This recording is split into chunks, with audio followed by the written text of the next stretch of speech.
Welcome back to the Couples Edition with Allie and Ely. Today we're talking about some of our biggest regrets from our wedding, from wedding planning, and the entire wedding season. So if you're getting married this year or you know someone, this is a video for you.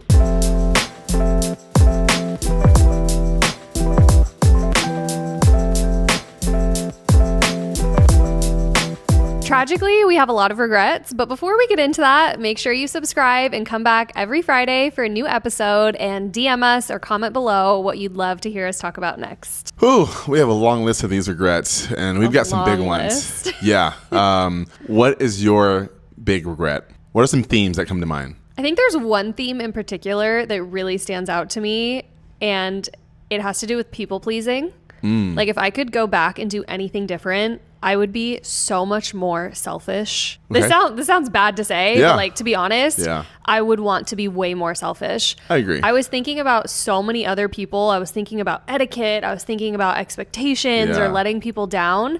And ultimately, it stressed me out so much, and it took away my happiness and ultimately impacted our day significantly, which we've talked about a little bit on our culture episode regarding our wedding. But there's just so many things that I would have done different now that I've gotten rid of that temporary season of people pleasing.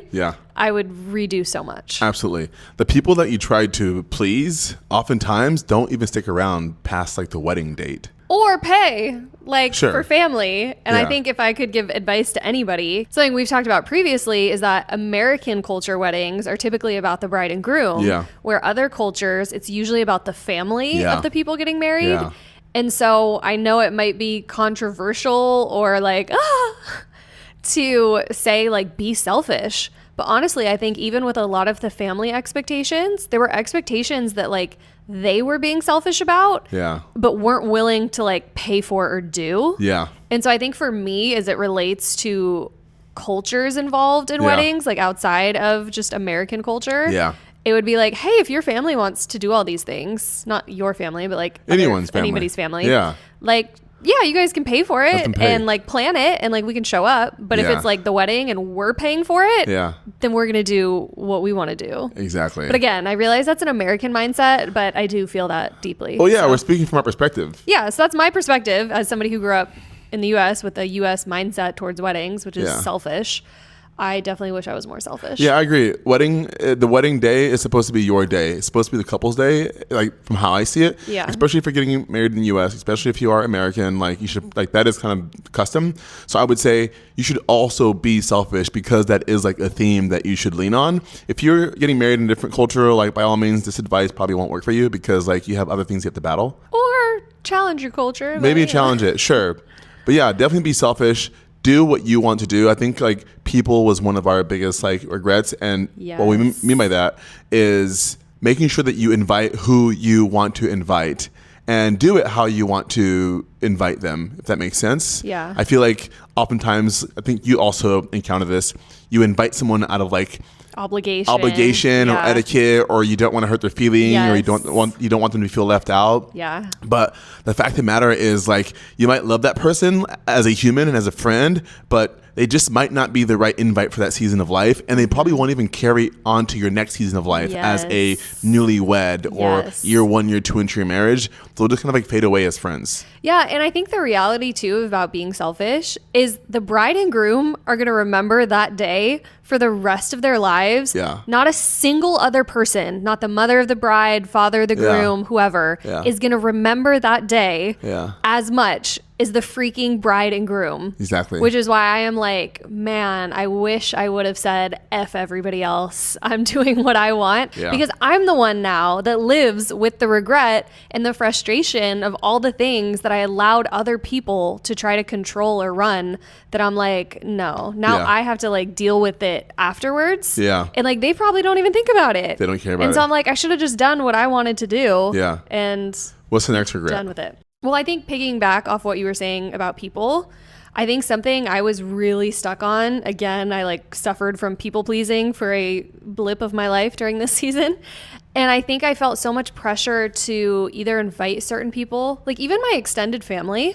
I'm not close to really anybody in my extended family outside of my immediate siblings. And I felt obligated to invite like cousins and things who I'd never talked to and I've probably seen like a couple of times in my life. Wow. And I felt obligated to invite them. And then the reality is like some of them didn't even have the courtesy to RSVP back that they weren't coming. They just ghosted. Yeah. And I'm like, so shady to me. Like maybe they told my aunt or uncle and it was supposed to get passed on to me, but at a certain point I was like, okay, I'm assuming they're not coming, and I don't even have their phone number to like ask them. So I was like, why did I invite them? And I think, so how did you invite them? Via email or via I think I had address? like my mom get their address or something. Got it. Okay. Which I think goes into one of your regrets regarding addresses. Well, it isn't. Yeah. I mean, I think if you're getting married this year, you should go complete paperless. In 2025? It's 2025. Everything should be online. I mean, like, you don't like it when you check your mailbox and you have ads and you have all types of things from the bank and the insurance companies. I do like paper save the dates though. Sure, but like it costs money. I personally wouldn't do it again. Like we just looked at our spreadsheet to see how much we spent, and we spent $500 on save the dates and another $500 on mailed invites. That's $1,000. We could have saved $1,000. Could have gone to like your honeymoon. Yeah, by just doing. Anyways, one of the biggest regrets that I have is sending physical invites, paper invites. That was a waste of money. And time. Do you remember? Oh, yeah, because what you actually have to do is, one, you have to get the addresses from all your friends. So you have to get all that stuff. And remember, you're asking them via text. So you already have their like contact information. Instead, you're asking them for their physical address. Yeah. So then they have to like respond back with physical addresses. And then once you get that, you have to get the actual cards, or the envelopes. Then you have to put the addresses on the envelopes and write down their names. We messed up. Which you messed up a few times. There were a few people that were like, you guys know you shouldn't have put like Mrs. here, or you should have not used this last name or something. And we were like, and then you have to get stamps as well too. That wasn't the worst part though. The worst part was licking all of the envelopes. Sure. That was the worst part. Yeah, sure. Yeah, exactly. That was pretty bad. Anyways, there's all this labor associated with sending out invites when all you can do these days is use MailChimp and send out 500 invites via email, like, or text message. You'd use Twilio. It's wild. Anyways, big regret. On that note, I think that's like an etiquette thing that I, for some reason, I think just the way I grew up and maybe something around etiquette to a certain degree was just like drilled into my brain that I just thought that was something we had to do. Yeah. And now I'm like, that's so stupid. It's fair. It's fine. It's fine. And what I also would say is that, like, I think some people, if you have the money and you want to send out physical invites, by all means do it, because it is a tradition. Yeah, if you're not on a tight budget or you're not trying to save money. Sure, yeah, by all means do it. Send away. Yeah, exactly right. It is a tradition that I think should be honored if you want to do it and you have the money to do it, right? Yeah. But if you didn't know this, Jeff Bezos' wedding invitations went viral because they look so cheap. Online. I can't tell if that was real or not. They were real. They were so ugly that I was like, there's no way that's real. Exactly. And I was like, he probably spent like 15 cents on them. And the average person is spending like $5 per envelope. Like, there's no way. Either way. He probably went to Home Depot and Office Depot and got them done. I will say another tip maybe is, like, I love getting people save the dates with their little engagement photo and like putting it on the fridge for a few weeks. Yeah. So I will say, like, another option too is to consolidate. Yeah. Like when you send the save the date, have a QR code. Yeah. And then later that like links to your wedding website /invite. Yeah. And then later you do like the MailChimp or the e-vite. Yeah. And it can like link to the QR code as well. So you kind of get like a 2-for-1. Exactly. That could be a good idea. Yeah, that's a great idea. Turning just like one document into like everything you need for the wedding. Yeah. If you really want to send something, but you wanted to save money. Yeah. That's maybe something I would have done different. Yeah. Another etiquette thing that we also just looked at how much we spent. We spent $400. Oh, what was it? We spent $400 on a styrofoam wedding cake. Oh my goodness. Because that freaking cake. I thought, like, weddings, you have to have a wedding cake. Like, you got to get the picture of like you cutting the cake and it needs to be like this big cake, whatever.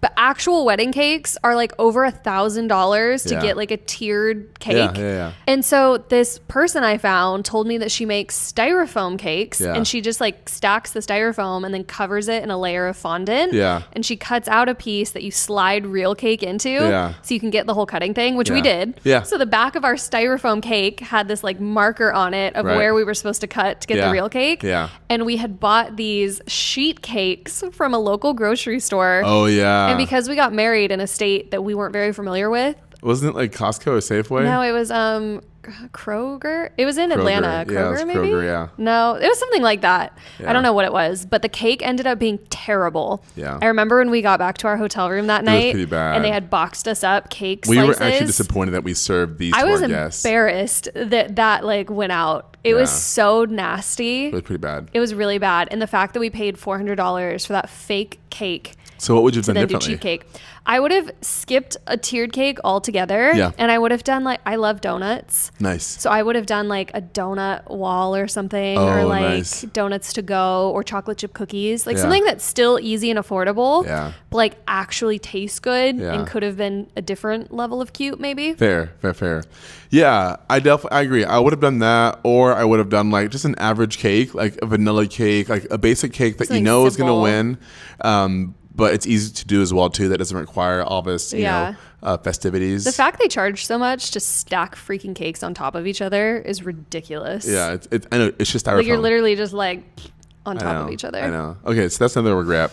The other one that I would say is trying to find out like how to navigate being in someone else's backyard. And what I mean by that is getting married in Atlanta, which is where we're not from, trying to figure out how to navigate, not just like physically, but also like mentally and psychologically, because you have like family there. And so you're visiting family wants to see you, family like, has expectations for you. And you're trying to figure out like, how do you fit all that into like your entire wedding season, your entire wedding like weekend? I think that was like also kind of the pain for me. The other one was obviously like 90% of our guests flew to the wedding. Yeah. So, which means that everyone was like unfamiliar with the territory they're going into. And had to spend way more money. And spend way more money. And so I wish that we would have gotten married in California. At least like we would have been the most comfortable because we know the environment and we picked it and like it's home for us.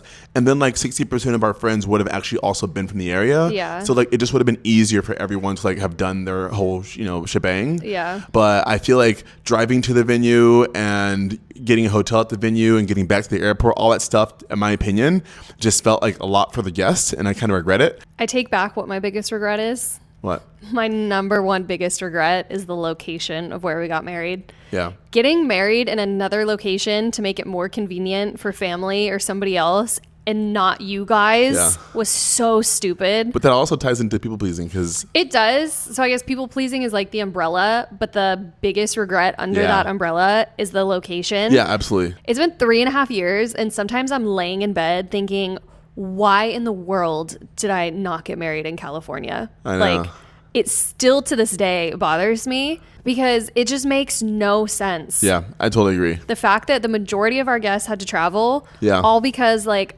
we wanted to prioritize family. Yeah. And I'm like, I know. Yeah, it was just a lot of work for everyone. For everyone, us included, Yeah. like trying to plan and find vendors in a state that I had only been to once. I know. Was crazy. Exactly. And on top of that, all of the other like family drama that came with being in that territory compounded this like feeling of regret, right? Because people like showed up by their own will. People thought because they were so close, they showed up late to things, and they were a little bit more leisure and casual because it was in their backyard. So they thought they knew how long it took to get to places. Like all this stuff just like compounded the issues of getting married somewhere that is not familiar to you, but familiar to like someone else. Yeah. And Yeah, if I could talk to future brides and grooms, I would say get married wherever you want to be married. Yeah. Like for us, and something we kind of said, I think in the midst of planning when we were like stressed about details and it not being ideal or what we wanted, something you kept reminding me is like, we could do this all over again. True. Like year 10, year 5, you know, whenever. We could go plan the beautiful Napa wedding that we actually wanted and not that, you know, and do it all over again. We literally could go to the courthouse and take like marital pictures if we wanted to. Yeah, but like even just the wedding, like go get married in some beautiful vineyard in California and like have a Californian wedding. One day. You know, we'll do it again. I know. Another big regret is around getting cash over gifts.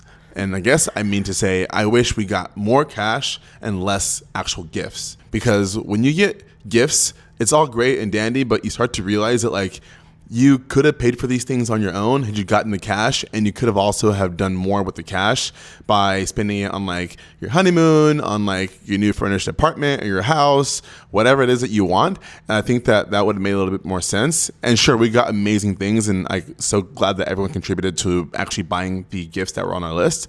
But I definitely wish that we would have gotten more cash gifts versus actual physical gifts that were shipped to us. Yes and no.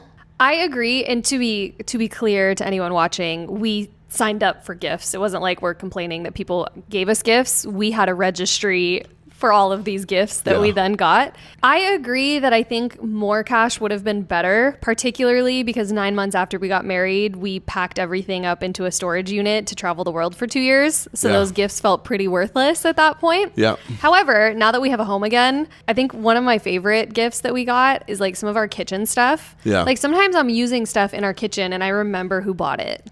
Nice. Like I have a salad bowl that my grandma bought, who's now dead. R.I.P. The salad's great. Every once in a while I see the bowl and I'm like, oh, grandma got that. Or like our dishes. I remember my mom's friend who like bought these specific dishes and I love them, and they're more expensive than I would have ever paid for on dishes. Yeah. So I think there's just some things that it is kind of nice to have memories of like some of the people who bought these things, or like one of my friends that bought our marble salt and pepper shakers. Nice. I just like, I don't know. For me personally as a woman, I think about some of that stuff more.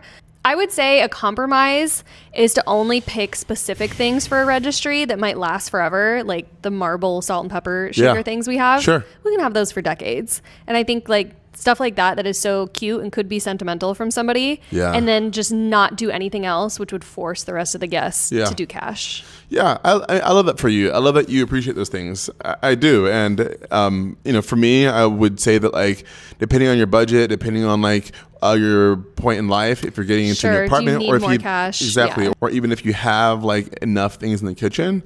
For me, I do like the things that we got as gifts, for sure. I never think of them as, like, wedding gifts. I forget that they were wedding gifts. And I don't know. I just always prefer... So sorry. I just always prefer that, like, you have more autonomy with cash, and I could probably like do without 90% of our gifts. Actually, with all of them, I don't know one gift that I'm like, you know what? I wish someone would have gotten this for me because I wouldn't have gotten it for myself. I think about it almost every day with our dishes. Like the amount of times that I almost shatter our dishes because I accidentally like hit them on the counter while going into the dishwasher. Yeah. And I think, dang, these are good dishes. Like I would have never bought these, but these are so good. They're amazing. Such high quality as opposed to like IKEA crap that would like break if I hit it on the counter like that. And our dishes are like they are nice. We've been married 3.5 years, and granted they were in storage for 2 years, but we have not broken a single one. Yeah. So I don't know. I like them, and I do think about it often. Yeah. But we could have done without a few things. Like there's a vase behind me that was on our wedding registry. Is it that one? Yeah. Oh, really? That we didn't need. I mean, I forget what is a gift around the house. It's cute, but it's amazing. So maybe the gifts are for the ladies. I don't know. But I love that nowadays people do like honey funds, or like they're essentially like cash gifts for specific things. So it feels like people are contributing towards a specific thing instead of just like throwing cash at you. Like whether it's a honeymoon fund, a house fund, or like jet skis on our honeymoon, or like a massage on our honeymoon. Yeah. I think that's kind of cute. And when I go to weddings, I do think about which one of those I buy. Yeah. Because even though they might not use the cash for that, it still is kind of fun thinking like, oh, I bought them a massage. Or whatever. That is true. I don't know. I like that. I would agree. Like, cash funds for activities, I like that. That is like, I think, a good way to like spend cash. Or even like the house fund. Couple years later, they buy a house, and you're like, I gave you. Yeah, I bought that house for you. Exactly. For that house. Exactly. Let me over. Yeah, I think a big thing in regards to weddings is guest lists. And I think there's a lot of social pressure around not only who you invite, but also who's in the wedding. Yeah. And I love the trend that we're seeing more now post-COVID of people not doing wedding parties. Interesting. Okay. I think that's amazing, because I will say, I think there's so much pressure on like, who do you put in your wedding party? Yeah. And the reality is that a lot of friends even if you've known them forever, like are seasonal to an extent. Yeah. Like where seasons come and go, and some seasons you're closer and some seasons you're not. Yeah. And I think there's just so much pressure on like who you're close to in that season that ends up being in your wedding, but you might not be close to them a year later. Yeah. And so it's like there's so much pressure around like picking the right people. But the reality is like life changes, people move. And I almost feel like it's unnecessary. And I love the weddings now that just do like a maid of honor and a best man. Yeah. And then invite like your closest girls to like get ready with you or whatever, the same way you would with a bridal party. Yeah. But it doesn't have to be like in the wedding. Yeah. I feel like it almost overcomplicates things. And I mean, we had great experiences. I would agree. Yeah, I would agree. It naturally does, because you have to pick. It's like Facebook favorite friends, right? And then picking like or the MySpace. order that people stand. It's so awkward. And that to me is a very weird tradition. Yeah. I mean, like, I don't who think do you like best? Put them first. I don't think it's awkward. I think it is a lot of like social pressure and social anxiety for the person that has to pick, and also for the friend that has to figure out, wait, I thought I was closer to her than Sarah. Right. What do you mean? I'm third in line. That's why it's awkward. Yeah. And I think like that's just such a weird tradition. And I think you could have the same effect by having people like celebrate, do like the bachelor, bachelorette, do the day of get ready without actually being in the wedding. Yeah. I feel like it's unnecessary. And I will say, though, we had great experiences. Yeah. I mean, I had 10, 12, I had like 15 groomsmen, I think. Yeah. And for me, it was like. No shade to our wedding party. Yeah, for sure. Absolutely not. And yeah, for me, like I put everyone in the wedding party who I thought should be in everyone, it. Yeah. Literally everyone. And like, to be honest, like I wish I would have opened it up to more people. I was like, if you want to come to the wedding, you can either come as a guest or you can come as a wedding party. The wedding party costs this much. The fights we had about you having so many groomsmen.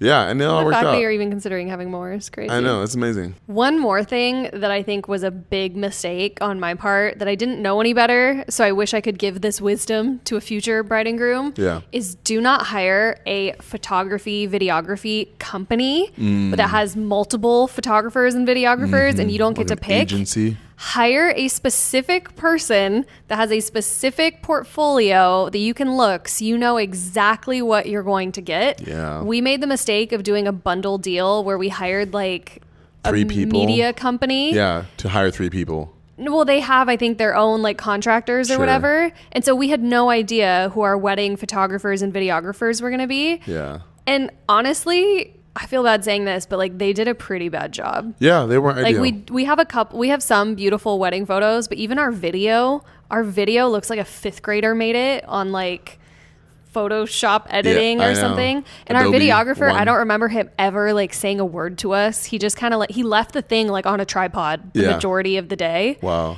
And I just look back and I'm like, that was such a mistake, because I did look at portfolios of individual photographers and videographers. Yeah. And I think I ended up going with the company because it was a cheaper package. Yeah. But in retrospect, like I feel like that's an area I shouldn't have skimped on. Yeah. And instead like hired a phenomenal like individual photographer, individual videographer and done it that way. Yeah. Also, I wasn't a content creator then. And now, even though I wasn't a content creator, I still wish we would have hired this. Yeah. They now have roles for social media wedding day people. Ooh. It's literally like a person, usually on a phone. Yeah. And they're literally getting like behind the scene content on a phone. Wow. Or like if there's any like cute social media trends you want to do, like transitions or something. Yeah, they'll help you. They're managing it and like telling you in the middle of something like, hey, I need to get this shot real quick. So you don't even have to think about it. I know. And what's really cool about that is you're getting so much behind the scenes content, because from our wedding, the best videos we got, which is the majority, were from our guests. The majority of reels that I've made or TikToks to go on socials have been from videos that guests sent us, not our actual videographer. Yeah. And our guests, like being even in the dance floor, like they were getting shots and capturing moments that were so like close up and personal and live. Even like our first kiss or like all of that, the best shots we have are from our friends on their phones. Yeah. And I know that's somewhat controversial because there's a lot of weddings that are like, please, no phones. I will say, like, you don't even see the phones in our professional content. Yeah. And yet we got such great phone content. Wow. So I almost wish that we would have hired somebody specifically to just like follow us around really closely and get all of those cute angles, because that content to me almost turned out better. Yeah, I totally agree. All that said, you should elope and save the money. Plot twist. Yeah, exactly. I think that like if you don't need to spend, okay, I think that if you aren't in the financial position to spend on all of the luxuries of a wedding, again, I'm not saying that small weddings aren't like good. I'm not saying that tiny weddings, backyard weddings are worthless. I'm not saying that at all. They're amazing. But I'm just saying that like at the end of the day, you can just elope and have a wedding, a beautiful wedding with you and your partner in some field out in the back or on some mountain or whatever it is at some courthouse and have an amazing actual wedding and save a ton of money. And you don't have to deal with all the people and all of the family, the money, the gifts, the items, all these other things that are associated with weddings that can be pretty stressful. But are designed to be like amazing. They can be stressful and expensive. So elope and save the money. That's a very hot take. I don't agree with that take. I agree if like you really don't have the money to pay for a wedding, then like, yeah, elope and have a wedding later when you can afford it. Don't go into debt to have a wedding. It's not that serious. Yeah. And there's such beautiful courthouse elopements, especially in San Francisco. Our city hall is stunning. Yeah. I've seen so many beautiful elopement photos taken there. Yeah. And it's like, I do think that is a great substitute for a wedding. Yeah. If you can't afford one, or like if you're just not really into the stress and planning or whatever. Yeah. And yeah, you will save tens of thousands of dollars. Oh, so it sounds like you agree that people should elope. I mean, I guess I did repeat a lot of what you said. So maybe. I think circumstantial. Yeah, it depends. But yes, circumstantially elope if that's best for you. And it will save you a lot of money and a lot of headache. Yes. But do what's best for you and not for your family and not for your friends or anybody else's wallet. Do what's best for you. Yeah. And spend more time planning for your marriage than planning for the wedding. So those are our biggest regrets from our wedding. Hopefully there were some interesting nuggets in there. We have talked about sharing our wedding cost detail by detail. So if that's something you're interested in, doing a wedding budget episode, finding how much we spent and what we spent it on, let us know in the comments below. And if enough people say it, we'll give that to you. We'll do it. Otherwise, let us know what you want to hear next. Thanks for tuning in, and we'll see you next Friday for another episode of the Couples Edition. Bye. Bye.